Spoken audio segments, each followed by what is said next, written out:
স্বাগত জানাচ্ছি একটি নতুন ব্লগে। এসে গেছি রাসের মেলায় এক নতুন পর্ব নিয়ে। আগের বারেও দেখিয়েছিলাম আপনাদের জগদ্দলের রাসের মেলা। এসে গেছি, মেলা ঘুরবো, ঠাকুরের দর্শন করাবো, রাস মঞ্চ দেখাবো।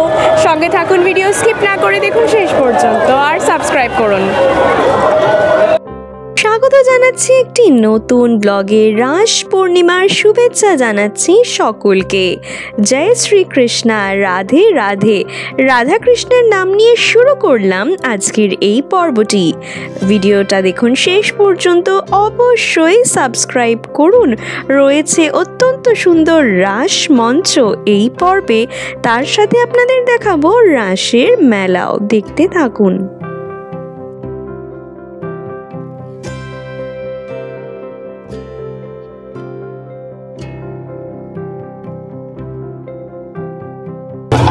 জগদ্দলের এই রাসের মেলায় খুব সুন্দর করে মাঠটা সাজানো হয়। এখানে শ্রীকৃষ্ণের বাল্যকাল থেকে আরম্ভ করে তার কিশোর বয়সের নানান লীলার কথা ফুটিয়ে তোলা হয়। আর রাসমঞ্চ তো আপনাদের দেখালাম, তার সঙ্গে দেখুন কত সুন্দর করে লাইট দিয়ে সাজানো হয়েছে চারিদিক। সামনে সুন্দর রাধাকৃষ্ণের দর্শন হলো। রাসমঞ্চ দেখবো কাছ থেকে, কিন্তু তার আগে শ্রীকৃষ্ণের এই লীলা ঘুরে দেখব। আমরা সকলেই জানি শ্রীকৃষ্ণ নিজের বাল্যকালে কত রকম লীলায় মগ্ন ছিলেন। সেই অত্যন্ত প্রিয় লীলা আমাদের সামনে তুলে ধরা হয়েছে এই রাস মেলার মাধ্যমে। তার সাথে তো রয়েছে অনেক দোকান, অনেক নাগরদোলা। আসুন আমরা একটু ঘুরে দেখি।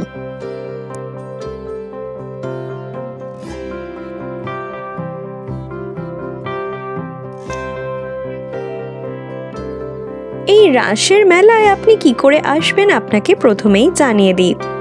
আপনাকে চলে আসতে হবে রাজপুর কালীতলার কাছে।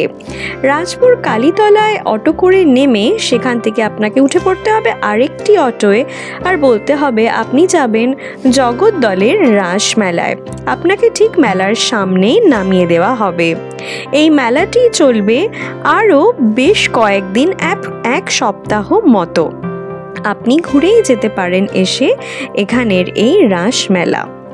আর এই যে আমরা দেখতে পাচ্ছি শুরু হয়ে গিয়েছে সুন্দর করে সাজিয়ে রাখা। রাসমঞ্চের দিকে যতই এগিয়ে যাবেন দেখবেন এখানে মহাভারত, রামায়ণ, কৃষ্ণের বাল্যকালের নানান রকম দৃশ্য ফুটিয়ে তোলা হয়েছে।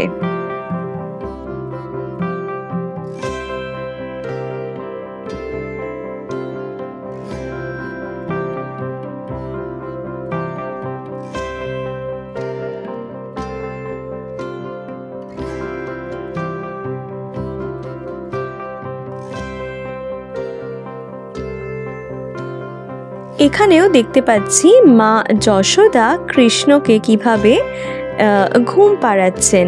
কৃষ্ণের ছোটবেলার এক সুন্দর দৃশ্য ফুটে উঠেছে আমাদের সামনে। এখানেও আমরা দেখতে পাচ্ছি শ্রী রামকৃষ্ণকে।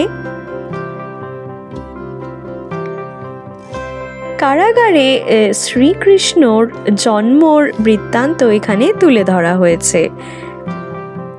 শ্রীকৃষ্ণ কিভাবে তার শিশু অবস্থায় পুতনাকে বধ করেছিলেন সেটাও সুন্দর করে দেখানো হয়েছে।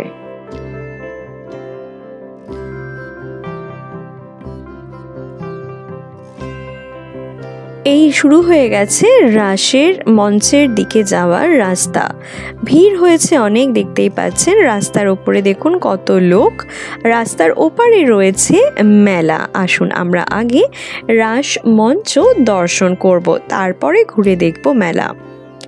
এখানে একটা সূচিপত্র দেওয়া হয়েছে কোন দিন কি অনুষ্ঠান এখানে হবে তা ডিটেলসে দেওয়া রয়েছে। এখানে কত লোকের ভিড় হয়েছে দেখুন, সুন্দর করে এখানে প্যান্ডেল সাজানো হয়েছে। আর এই যে দেখা যাচ্ছে রাস মঞ্চ, রাধাকৃষ্ণ রয়েছেন, জগন্নাথ, বলরাম, সুভদ্রা রয়েছেন, তার সাথে শ্রীকৃষ্ণকে ঘিরে রয়েছেন অনেক গোপিনীরা। সুন্দর করে সাজিয়ে তোলা হয়েছে রাস মঞ্চ।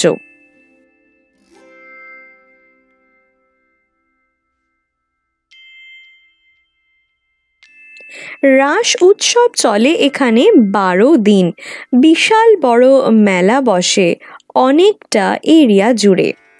আমরা সুন্দর রাধাকৃষ্ণের দর্শন করলাম, আর এখানে আপনারা দেখতে পাচ্ছেন সমুদ্র মন্থনের একটি দৃশ্য তুলে ধরা হয়েছে। কত ধরনের লাইট দিয়ে সাজানো হয়েছে এখানকার এই স্থানটি।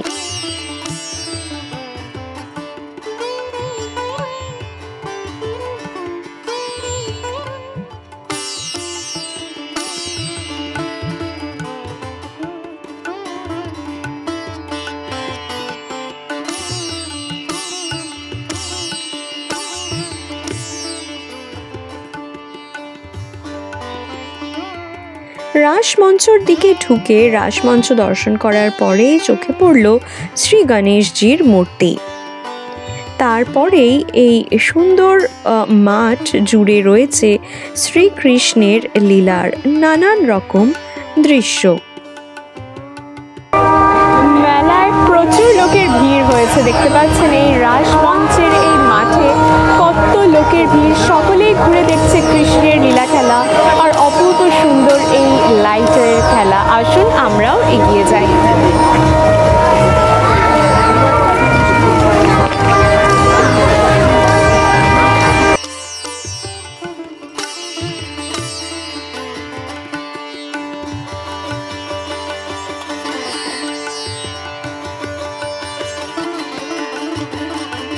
এখানে দেখতে পাচ্ছেন শ্রীকৃষ্ণের কালীয়নাগ বধের এই লীলাটি তুলে ধরা হয়েছে। আর এই হচ্ছে সেই দৃশ্য যেখানে বসুদেব শ্রীকৃষ্ণকে মাথায় করে নিয়ে চলেছেন কংসের কারাগার থেকে বাইরে। সেদিন রাতে ছিল অত্যন্ত ঝড় জলের একটি রাত।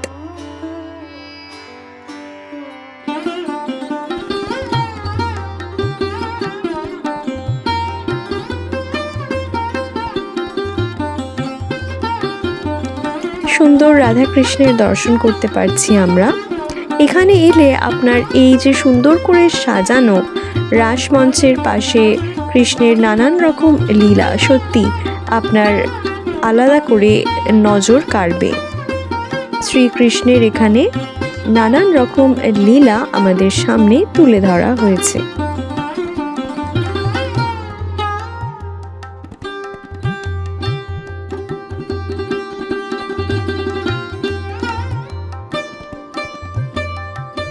হনুমানজি কিভাবে লক্ষ্মণকে বাঁচাতে নিজের কাঁধে তুলে নিয়েছিলেন পর্বত, সেই দৃশ্যটি সুন্দর করে তুলে ধরা হয়েছে।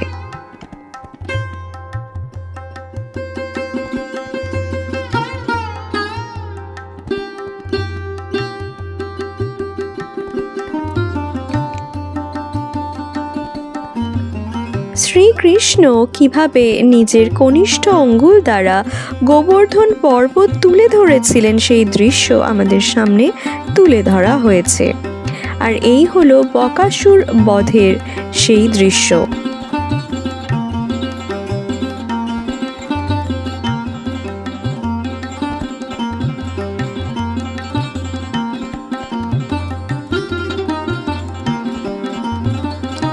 রাসমঞ্চ কাছ থেকে দর্শন করার আগে আসুন আমরা দর্শন করে নিই শ্রীকৃষ্ণের নৃসিংহ অবতারের।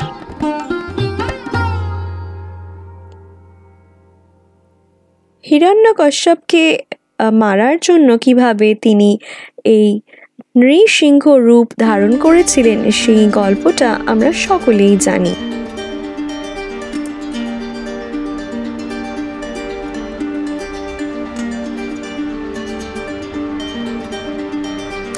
এবারে আসুন কাছ থেকে দর্শন করি রাসমঞ্চের। রাধাকৃষ্ণের বিগ্রহ রয়েছে, সাথে রয়েছে অনেক গোপিনীরা, আর সামনেই রয়েছেন শ্রী জগন্নাথ, বলরাম, সুভদ্রা। অত্যন্ত সুন্দর করে সাজানো হয়েছে এই রাসমঞ্চ। নানান রকম ফুলের দ্বারা, নানান রকম শোলার কাজ, নানান রকম জরির কাজ দিয়ে অত্যন্ত যত্ন করে সাজানো হয়েছে এই স্থানটি। জগদ্দলের এই রাস উৎসবের প্রতিষ্ঠা করেছিলেন কবিরাজ সত্যনারায়ণ দত্ত ও তার স্ত্রী অন্নপূর্ণা দত্ত।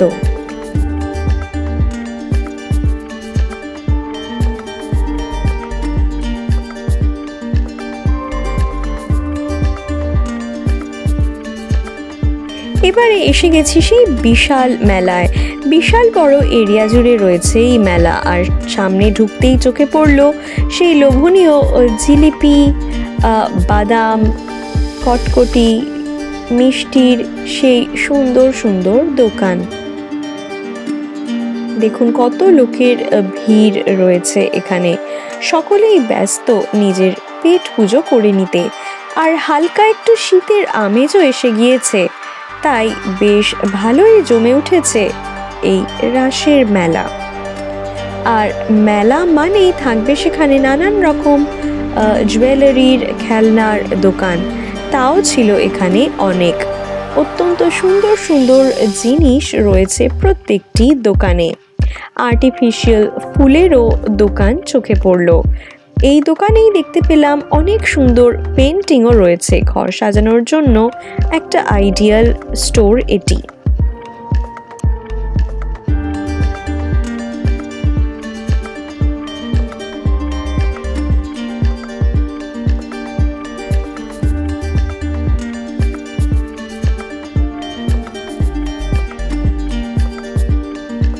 এসেছিল অনেক বড় নাগরদোলাও এই মেলায়।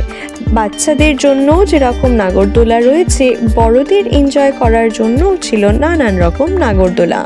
খাবারের দোকান তো ছিল অনেকই, ফুচকা, ঘুগনি, মোমো, আরও অনেক রকম দোকান। আর দেখুন একদম ছোট্ট বাচ্চাদের এনজয় করার মতনও যেরকম নাগরদোলা রয়েছে, বড়দের এই শুটিং করার মতোরও স্টল রয়েছে। ফাস্ট ফুডও ছিল সেই মেলায়, সেখানে chowmein, chilli chicken, fried rice, Mughlai থেকে আরম্ভ করে রয়েছে সব কিছুই।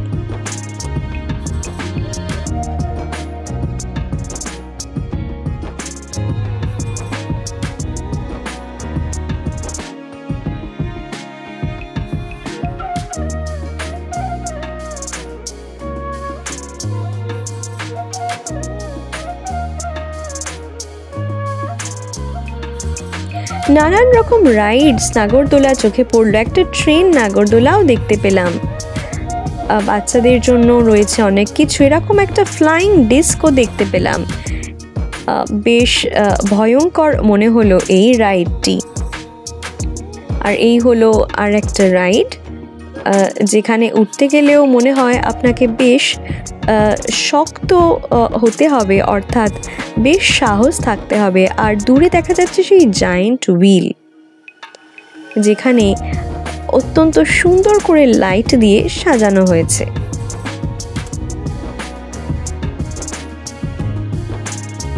অনেকক্ষণ মেলায় ঘোরার পরে মনে হলো এত খাবারের দোকান রয়েছে, কোথাও গিয়ে একটু খেয়ে নেওয়া যাক। তাই পৌঁছে গেলাম একটা ফাস্ট ফুডের স্টলে আর নিয়ে নিলাম ফিশ ফিঙ্গার। এখানে 4 পিস ফিশ ফিঙ্গার দেওয়া হয়েছিল 100 টাকায়। বেশ সুস্বাদু ছিল এখানকার এই খাবারটি। এখানে জামা কাপড়েরও দেখতে পেলাম অনেক রকম স্টল। এখানে রয়েছে যেরকম শাড়ি, কুর্তি, উলেনও রয়েছে, জ্যাকেটসও রয়েছে, অনেক রকম ডিজাইনার কুর্তিও দেখতে পেলাম। আর সফট টয়েজেরও স্টল দেখতে পেলাম এখানে। ব্যাগের দোকান তো এখানে ছিলই।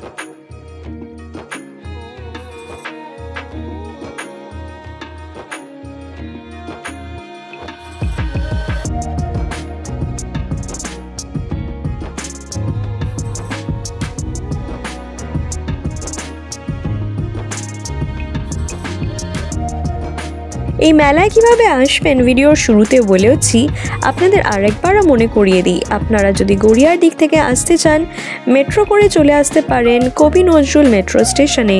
সেখানে নেমে অটোয় করে আপনাকে চলে আসতে হবে রাজপুরের কালীতলা। কালীতলায় নেমে সেখান থেকে আরেকটি অটো করে চলে আসতে হবে জগদ্দলের এই রাসমেলায়। আজকের পর্বটা কেমন লাগলো কমেন্ট সেকশনে অবশ্যই জানান। এখনও কিন্তু সময় রয়েছে। আপনারা চাইলে এই মেলা ঘুরে যেতেই পারেন। সুন্দর রাসমঞ্চ দর্শন হবে, তার সাথে দেখতে পাবেন অপূর্ব সুন্দর এই মেলা। এখানে রয়েছে অনেক রকম জিনিস, আপনার পছন্দ মতো জিনিস এখানে কিছু না কিছু পেয়েই যাবেন। ভিডিওটা অবশ্যই লাইক করুন, শেয়ার করুন আর সাবস্ক্রাইব করুন। ফিরে আসছি খুব শীঘ্রই নবদ্বীপ সিরিজের এক নতুন পর্ব নিয়ে। জগদ্ধাত্রী পুজোর ভিডিওগুলো যদি মিস করে গিয়ে থাকেন, যদি চন্দননগরের জগদ্ধাত্রী পুজো আপনার দেখা না হয়ে থাকে, তাহলে আমাদের এই চ্যানেলে গিয়ে সেই পর্বগুলি দেখতে পারেন। ডেসক্রিপশনে লিংক দেওয়া রইল।